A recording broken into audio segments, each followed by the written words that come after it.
आज का टॉपिक हमें जो मिला वो मिला है संविधान और राष्ट्रवाद। तो मैं शॉर्ट में 5-7 मिनट के अंदर कुछ ऐसे आपको प्रोविजन बताता हूं जो संवैधानिक प्रोविजन है, जिन पे कभी संसद में चर्चा नहीं हुई, जिनको लागू नहीं किया गया। उदाहरण के लिए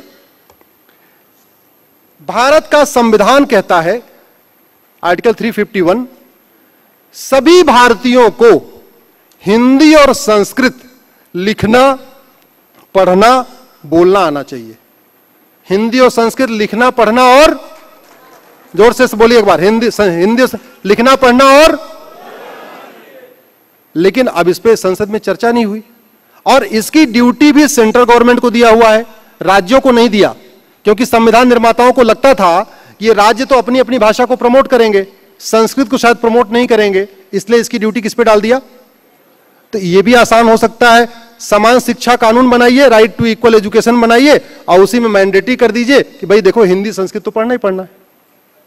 और धीरे धीरे आत्मसात लोग कर भी रहे, मान भी रहे, क्योंकि विदेशी भाषा हमारी कनेक्टिंग लैंग्वेज नहीं होनी चाहिए। मैं हिंदी को प्रमोट इसलिए नहीं कर रहा हूं कि हिंदी मैं बोलता हूं, मैं हिंदी को इसलिए कह रहा हूं क्योंकि अभी दिक्कत यह हो रही है कि तमिलनाडु और यूपी के बच्चे जब मिलते हैं तो उनको आपस में कम्युनिकेट करने के लिए एक विदेशी लैंग्वेज लेना पड़ता है। हमारी कनेक्टिंग लैंग्वेज भारत की लैंग्वेज होनी चाहिए, और भारत की लैंग्वेज में एक ही लैंग्वेज है जो कनेक्टिंग लैंग्वेज बन सकती है, वो हिंदी है, क्योंकि 50-60% बोली जाती है, 50-60% लगभग बोली जाती है। इसको कनेक्टिंग लैंग्वेज बनाना बहुत आसान है। इसी तरीके हमारी आने वाली जनरेशन को, खासतौर पे हमारी युवा पीढ़ी एक नशे के गर्त में जा रही है। मानते नहीं मानते, हमारे बच्चे जा रहे हैं। यह आर्टिकल, संविधान का आर्टिकल 47 कहता है भारत में नशाबंदी, शराबबंदी होनी चाहिए। मैं कह रहा हूं नशाबंदी, शराबबंदी चलो पूरी ना हो तो कम से कम हर 1 किलोमीटर पे ठेका तो नहीं होना चाहिए ना। दिक्कत क्या हो रही है, कुछ पार्टियां मुफ्तखोरी का वादा करती हैं, मुफ्तखोरी वादा करती हैं, खजाना खाली हो जाता है, पैसा होता नहीं है, वादा करके चुनाव जीत लेती हैं। जब चुनाव जीत के आती है तो वो वादा पूरा करने के लिए पैसा कहां से मिले, तो शराब का ठेका खोलना शुरू कर देती है। तो वो शराब का ठेका खोलना शुरू कर देती है। इसलिए पहले जहां 10 किलोमीटर पे शराब का ठेका था, बाद में 5 किलोमीटर पे हुआ, अगला चुनाव आया तो 3 किलोमीटर पे हुआ, अगला चुनाव आया 2 किलोमीटर पे हुआ। हमारे दिल्ली में 50 वार्ड ऐसे थे जहां एक भी ठेका नहीं था, अभी हर वार्ड में 3-3 ठेके खुल रहे हैं। इतनी क्रांतिकारी सरकार है हमारी। तो ये,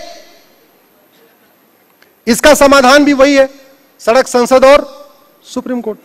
तो सुप्रीम कोर्ट मैंने फ्रीबीज के खिलाफ PIL फाइल किया, सुप्रीम कोर्ट ने एडमिट भी कर लिया है, सुप्रीम कोर्ट कोई कमेटी भी बनाने वाला है, लेकिन फिर भी सड़क, संसद पे इस पे चर्चा होना आवश्यक है। ये जो नशा और शराब है, इसका एक बहुत बड़ा लार्जर इंप्लीकेशन जो मुझे अभी दिख रहा है, पहले हमारे गरीबों को कन्वर्ट किया जाता था अनाज देके, तो सरकार ने अनाज देना शुरू कर दिया। फिर उनको हॉस्पिटल की लालच देके कन्वर्ट करते थे, सरकार ने आयुष्मान कार्ड बना दिया। फिर उनको मकान का लालच देके कन्वर्ट करते थे, सरकार ने मुफ्त वाला आवास योजना शुरू कर दिया। अब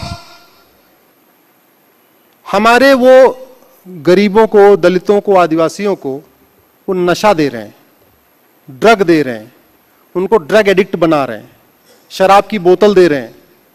और जब एक बार कोई व्यक्ति ड्रग एडिक्ट हो जाए, शराबी हो जाए, नशेड़ी हो जाए, फिर उसके लिए अपना धर्म और कोई मतलब नहीं रखता।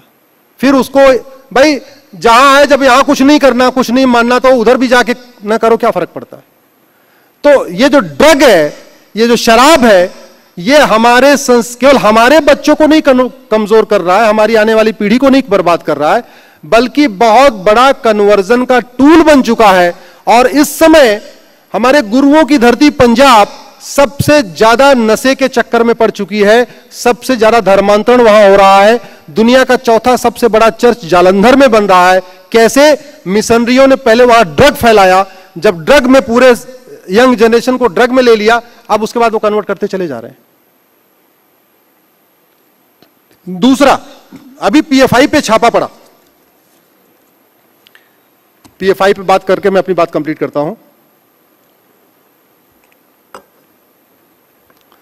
पीएफआई पे छापे के बाद एक बात यह पता चली कि यहां के जो लोग अरब में खाड़ी देशों में काम करते हैं, धोबी का, नाई का, कपड़ा प्रेस करने वाले का, जो भी काम करते हैं, उनको वहां से डबल सैलरी मिलती है। जैसे उनको 1000 रियाल मिलना चाहिए तो 2000 रियाल मिलता है, और यह कह के मिलता है कि जो तुम्हें एक्स्ट्रा वाला 1000 रियाल दे रहा हूं, यह तुम्हें फला जगह मस्जिद में देना है, यह फला मदरसे में जाके देना है। तो इतना बढ़िया उन्होंने सिस्टम बना लिया, जो बाहर से पैसा आता है वो टैक्स फ्री होता है, उस पर आपको आईटीआर फाइल नहीं करना, इनकम टैक्स उसको कैच करेगा नहीं, छापा मारेगा नहीं, और पैसा डबल आ रहा है। तो एक सेफ उन्होंने तरीका निकाला है। मुझे लगता है आने वाले टाइम में सरकार को इस पर सोचना पड़ेगा कि जो बाहर से पैसा आ रहा है, और उसमें यह भी पता चला बहुत सारे ऐसे लोगों को भी सैलरी आ रही है जो वहां है ही नहीं, वो यहीं पे है। ऐसे लोगों को भी खाड़ी देशों से तनख्वाह आ रही है जो एक्चुअल में पासपोर्ट बनवाए हैं लेकिन वहां गए नहीं है, वो यही नाई वाला काम कर रहे हैं, यही धोबी वाला काम कर रहे हैं, यही पंचर बना रहे हैं, लेकिन तनख्वाह उनकी वहां से आ रही है। तो हमारे लिए जो सबसे बड़ा खतरा है वो है विदेशी फंडिंग। 50,000 करोड़ के आसपास एफसीआरए से आ रही है, जो कांग्रेस ने कानून 2010 में बनाया। लगभग 50,000 करोड़ हवाला के जरिए आ रहा है, खाड़ी देशों से आ रहा है। जितनी पत्थरबाजी होती पूरे भारत में, जितनी भी देश विरोधी गतिविधियां होती हैं, सबकी विदेशों से फंडिंग हो रही है। नक्सलियों की फंडिंग विदेशों से होती है, माओवादियों की फंडिंग विदेशों से होती है, मिशनरियों की फंडिंग विदेशों से होती है, धर्मांतरण करने की पूरा जो जिहाद सिस्टम चल रहा है विदेशों से, हर काम का विदेशों से फंडिंग हो रही है। इस विदेशी फंडिंग को रोकना बहुत जरूरी है। और घुसपैठ, यह घुसपैठ के लिए भी बाहर से फंडिंग आ रही है। अभी बॉर्डर पे एक अधिकारी पकड़ा गया, उसके यहां 20 करोड़ रुपए मिला, हवाला के जरिए आया था। पूरा पैकेज है, असम और बंगाल के बॉर्डर पे एक पूरा पैकेज है कि भाई जितने घुसपैठियों को वापस करोगे आपको 10,000 रुपए मिलेगा। और 10,000 में क्या करना, आपको घुसपैठियों को अंदर भी कराना है, इसका आधार बनवाना, इसका राशन कार्ड बनवाना है, इसका बर्थ सर्टिफिकेट भी बनवाना है। हमारे लिए बहुत बड़ा खतरा करप्शन बन चुका है। घुसपैठिए घूस दे के आते हैं, घूस दे के राशन कार्ड बनवाते हैं, घूस दे के बर्थ सर्टिफिकेट बनवाते हैं, घूस दे के आधार बनवाते हैं, घूस दे के ड्राइविंग लाइसेंस बनवाते हैं, घूस दे के बाद में वोटर आईडी बनवा लेते हैं। अब जब सारा डॉक्यूमेंट उन्होंने इकट्ठा कर लिया, हमारे और आपसे ज्यादा डॉक्यूमेंट उनके पास हो गए, अब आप एनआरसी लागू भी करोगे तो कोई फायदा नहीं होगा। असम की एनआरसी फेल हो गई कि नहीं हुई? ऐसे ही फेल हुई है। सर्बानंद सोनोवाल साहब ने पीआईएल किया था, सुप्रीम कोर्ट ने कहा ठीक है एनआरसी करो, एनआरसी हुई वहां पे और एनआरसी फेल हो गई। कैसे फेल हो गई? घुसपैठियों ने सारे डॉक्यूमेंट 2-3 हजार रुपए दे के बनवाए, पैसा उनको बाहर से आया, डॉक्यूमेंट बन गया, और जब वो लेखपाल पटवारी घर घर रजिस्टर बनाने गए, फिर उनको 2-2 हजार के गांधी जी मिल गए, उन्होंने उनका रजिस्टर में नाम जोड़ दिया। और कितनी उन्होंने बदमाशी किया कि उनको लगा अगर घुसपैठियों का नाम भी जोड़ देंगे और असम के लोगों का भी नाम रखेंगे तो बाद में जब रजिस्टर बनेगा तो जनसंख्या ज्यादा हो जाएगी। तो उन्होंने बड़ी कलाकारी किया, जितने घुसपैठियों का नाम जोड़ते थे उतने असम वालों का नाम निकाल देते थे। तो जब बाद में कंप्लीट रजिस्टर बना तो पता चला घुसपैठिए भारतीय बन गए और असम के लोग विदेशी हो गए। फिर बवाल हुआ। जब तक इस देश में भ्रष्टाचार खत्म नहीं होगा तब तक कोई भी देश विरोधी गतिविधि कम नहीं हो सकती। न घुसपैठ कम होगी, न धर्मांतरण कम होगा, न मिशनरियों का जिहाद कम होगा, न माओवाद खत्म होगा। आप विदेशी फंडिंग खत्म करिए, खालिस्तान खत्म। विदेशी फंडिंग खत्म करिए, माओवाद खत्म। विदेशी फंडिंग खत्म करिए, नक्सलवाद खत्म। विदेशी फंडिंग खत्म करिए, घुसपैठ कम हो जाएगी। अदरवाइज यह सिलसिला चलता रहेगा। इसलिए मेरा यह मानना है कि जितना बड़ा खतरा हमारे लिए पॉपुलेशन एक्सप्लोजन है, उतना ही बड़ा खतरा हमारे लिए करप्शन भी है। हमने अगर करप्शन को नहीं खत्म किया तो चीजों को संभालना बहुत मुश्किल होगा। और करप्शन का बहुत एक बेसिक सिद्धांत है, जितनी बड़ी नोट होती है उतना ज्यादा करप्शन होता है। ध्यान से सुनिए, पूरी दुनिया में जितनी बड़ी नोट उतना ज्यादा हवाला। भाई एक अटैची में अगर 100 रुपए की नोट रखो तो 1 करोड़ आएगा, मान लो 1 करोड़ आया। उसी अटैची में 2000 की नोट रखो तो कितना हो गया? 20 करोड़ हुआ कि नहीं हुआ? एक अटैची में 100 रुपए की नोट रखने पे 1 करोड़ हुआ, उसी अटैची में 2000 की नोट रखने पे कितना हो गया? 20 करोड़। तो हवाला बढ़ा कि नहीं बढ़ा? जितनी बड़ी नोट उतना ज्यादा हवाला, जितनी बड़ी नोट उतना ज्यादा काला धन, जितनी बड़ी नोट उतना ज्यादा आपका मनी लॉन्ड्रिंग, जितनी बड़ी, तो नोट जैसे बढ़ती जाती है वैसे वैसे देश विरोधी गतिविधियां कम होती जाती है। क्यों? क्योंकि यहां आप सब लोग आए हुए हैं, इसमें ज्यादातर लोग अपने पैसे से आए हैं। आपको पैसा कोई नहीं मिला होगा, सब अपने अपने पैसे से आए हैं, अपना काम धाम छोड़ के आए हैं, अपना समय दे रहे हैं, अपना दे रहे हैं। लेकिन जो देश विरोधी गतिविधियां होती हैं उसमें कुछ फ्री में नहीं होता, उसमें इधर वालों को भी पैसा मिलता है, इधर वालों को भी पैसा मिलता है। और पैसा कैसे आता है? आपने कभी खुद सोचा? माल्या ने 10,000 करोड़ लूटा था, माल्या ने 10,000 करोड़ लूटा, लेकिन क्या किया आपको पता है? अय्यासी किया, फार्म हाउस बनाया, चार्टर्ड प्लेन खरीदा, वहां लंदन में बंगलो बनाया और कैलेंडर बनवाया, जो जो किया उसने। आपने कभी सोचा कि अब्दुल करीम तेलगी ने 30,000 करोड़ लूटा था, वो उसने क्या किया? उसने तो कोई काम नहीं किया जो माल्या ने किया। अब्दुल करीम तेलगी ने 30,000 करोड़ लूटा था, लूटा था नहीं लूटा था? उसका पैसा कहां गया?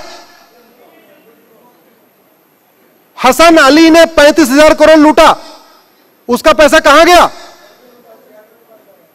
मोइन कुरैशी ने 25,000 करोड़ लूटा, उसका पैसा कहां गया? भाई चौकसी ने लूटा, चौकसी वाला दिख रहा है, लंदन में मौज कर रहा है वो। माल्या वाला दिख रहा है, घूम रहा है वो, अभी भी कैलेंडर अपना छाप रहा है वो। ललित ने लूटा, उसका दिख रहा है, किसी के साथ घूम रहा है आजकल वो। लेकिन हसन अली, मोइन कुरैशी, माल्या, तेलगी, इन तीनों ने मिलके 80-90 हजार करोड़ लूटा। उन्होंने क्या किया? उन्होंने तो कोई अय्यासी नहीं किया, फार्म हाउस नहीं बनवाया, लंदन में घर नहीं बनाया, कुछ नहीं किया, तो पैसा गया कहां? मैं आपको फिर से कह रहा हूं, जब तक आप दुश्मन की रसद नहीं काटोगे तब तक, रसद समझते हैं सब लोग, सप्लाई पीछे से, जब तक आप दुश्मन की रसद नहीं काटोगे तब तक दुश्मन से लड़के जीतना संभव तो है, लेकिन बहुत लंबी लड़ाई हो जाएगी। अगर आप उसकी रसद काटोगे तो 5 साल की लड़ाई 5 महीने में खत्म हो जाएगी। रसद नहीं काटोगे तो आपको 5 साल लड़ना पड़ेगा, लंबी लड़ाई होगी। और इसका एग्जाम्पल मैं बता रहा हूं, जनसंख्या नियंत्रण के लिए एक पीआईएल, सीए कानून के खिलाफ 256 पीआईएल, 256 पीआईएल में बड़े बड़े दिग्गज खड़े होते हैं, कोई भूतपूर्व कानून मंत्री, कोई भूतपूर्व गृह मंत्री, कोई भूतपूर्व वित्त मंत्री, कोई भूतपूर्व शिक्षा मंत्री।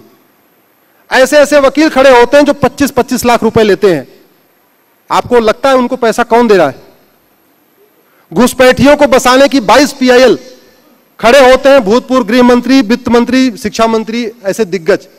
उनको 20 लाख रुपए कौन दे रहा है? हमको तो कोई नहीं देता। हमको तो घुसपैठियों वाली निकाली, हम तो अपने घर से पूरा खर्चा बर्चा करते हैं, कोर्ट फीस भी देते हैं, पेपर तैयार करते हैं, अपना दिमाग लगाते हैं। वो जो आ रहे हैं उनको कौन दे रहा है पैसा? सुप्रीम कोर्ट में मैं अपना प्रैक्टिकल एक्सपीरियंस बता रहा हूं, वहां हम लोग लड़ रहे हैं, बड़े मुश्किल से सरवाइव कर रहे हैं, क्योंकि इधर एक पिटीशन होती है उसके खिलाफ 10 आ जाती है, इधर एक होती है उसके खिलाफ 20 आ जाती है। वक्फ एक्ट, अभी मैंने चैलेंज किया वक्फ act, Jamiat Ulama Hind personal law board आ गया। 1991 का प्लेसेस ऑफ वर्शिप एक्ट मैंने चैलेंज किया, Jamiat Ulama Hind personal law board आ गया। तो इसलिए कह रहा हूं, लड़ाई 3 जगह से होनी है, सड़क, संसद, सुप्रीम कोर्ट। मैं अपने आज इस पवित्र भूमि से अपने जो माननीय सांसद हैं उनसे आग्रह करता हूं, आप संसद में 0 आवर में इसको उठाइए, क्वेश्चन आवर में उठाइए, प्राइवेट मेंबर बिल पेश करिए, बिल बना के मैं आपको दूंगा। इसी तरीके से मैं अपने भूतपूर्व सेनाधिकारियों से, जजेस से, आईएएस से, आईपीएस से कहता हूं, आप सुप्रीम कोर्ट आइए, आपका, क्योंकि आप सुप्रीम कोर्ट आना आपका बहुत जरूरी है। और बाकी भारत रक्षा मंच का जो कार्य है, मुखर हिंदू, जितने मुखर होके बोलेंगे उतना ही हमारा प्रखर राष्ट्र होगा। आप सबने मुझे सुना, मैं सबका धन्यवाद करता हूं, सबका आभार व्यक्त करता हूं।